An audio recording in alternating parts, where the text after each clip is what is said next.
yang pertama adalah pengertian kesehatan mental. Kesehatan mental merupakan suatu ungkapan yang biasanya digunakan sebagai pengganti kondisi kesehatan mental seperti depresi, gangguan kecemasan, dan juga gangguan suasana hati, pemikiran, perilaku, dan cara individu berinteraksi dengan orang lain. Topik yang kedua adalah sejarah kesehatan mental.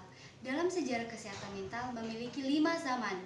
Yang pertama adalah zaman prasejarah, yang kedua adalah zaman peradaban awal, yang ketiga adalah zaman Renaissensus, yang keempat adalah zaman prailmiah, dan yang kelima era modern. Kita akan masuk pada topik yang ketiga, yaitu stigma negatif tentang kekalutan mental. Ada 2 stigma negatif. Yang pertama, adanya miskonsepsi mengenai gangguan jiwa karena kurangnya pemahaman mengenai gangguan jiwa sehingga muncul anggapan bahwa gangguan jiwa identik dengan gila, sehingga sebagian masyarakat masih melakukan pemasungan.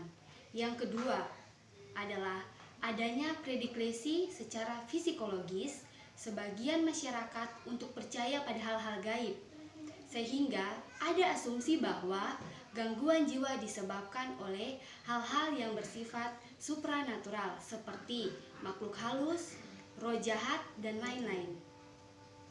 Topik yang keempat adalah prinsip-prinsip pokok dan sebab-sebab kekalutan mental. Ada 3 prinsip pokok. Yang pertama adalah pemenuhan kebutuhan pokok, yang kedua adalah kepuasan, yang ketiga adalah posisi dan status sosial. Dan ada 4 sebab-sebab kekalutan mental.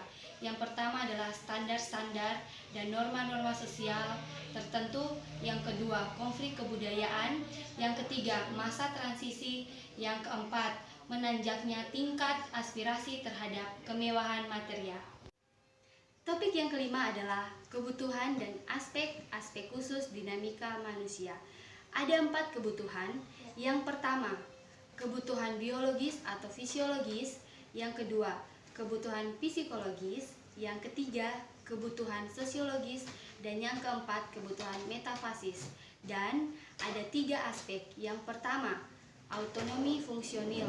Yang kedua, pertumbuhan bentuk pemuasan kebutuhan. Dan yang ketiga adalah frustasi. Kita akan masuk pada topik yang keenam, yaitu mekanisme coping dan strategi terhindar dari gangguan jiwa. Ada 2. Yang pertama yaitu realistis dan yang kedua adalah harmonis. Kita akan masuk pada topik yang terakhir, yaitu topik yang ketujuh tentang pengalaman dan gangguan mental. Gangguan mental yang saya ambil di sini adalah kejang histeria. Kejang histeria merupakan penyakit atau gangguan mental yang secara tiba-tiba menjadi kejang atau kaku seluruh tubuhnya dan tidak sadar. Kadang-kadang sangat berat dan disertai keluhan tetapi tidak mengeluarkan air mata. Kejadian ini biasanya terjadi pada waktu tertentu dan hanya beberapa menit. Dapat juga sampai beberapa hari atau bulan. Mengapa saya mengambil gangguan mental ini, yaitu gangguan mental kejang histeria? Karena seperti pengalaman yang saya alami, yaitu adik saya sendiri mengalami penyakit ini selama 4 bulan. Dan bagaimana atau akibat apa dan pengaruh apa yang dialami? Yang pertama adalah dia lambat untuk berbicara, yang kedua lambat untuk berjalan, yang ketiga merasa malu atau minder untuk berinteraksi dengan lingkungan di sekitar. Dan bagaimana cara pemulihannya? Yang pertama, bawa ke dokter. Yang kedua, butuh motivasi, dorongan, dan kasih sayang dari keluarga, apalagi orang tua.